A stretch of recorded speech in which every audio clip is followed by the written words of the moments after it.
Hello, this is Hal Ruth, and this is your Equalizer 9 3-minute drill.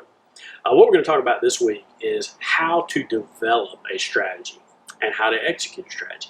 So I'm going to jump right in. You'll see it on the screen. The first thing we do is we do a purpose and values session. We have to start here because purpose, why we do what we do, values, what we hold dear, will become the test for everything we do going forward. In other words, we can't do anything that violates our purpose and values. The second part of our strategy development process is a visioning session.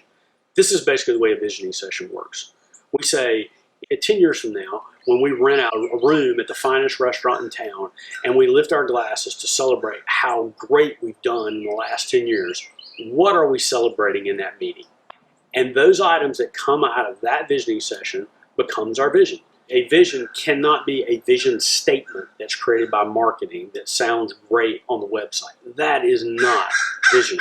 So we need to do a visioning session. The third thing we're going to do is we're going to have a vulnerability session. And this is where we talk about what we have succeeded at and where we failed.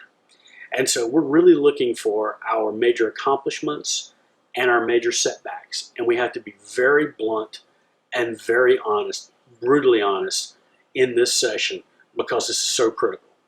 And then and only then do we get to a SWOT analysis, which most people, they just jump right into a SWOT analysis and from that they create a to-do list. But we only get to a SWOT analysis after we've done these other things.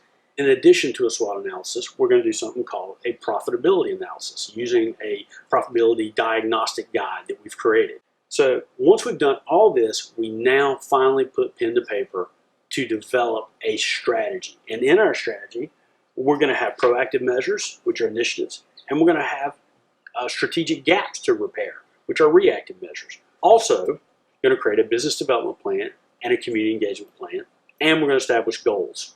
And then from the strategy, we will develop specific tactics, and we will create ownership by specific people who will own each tactic.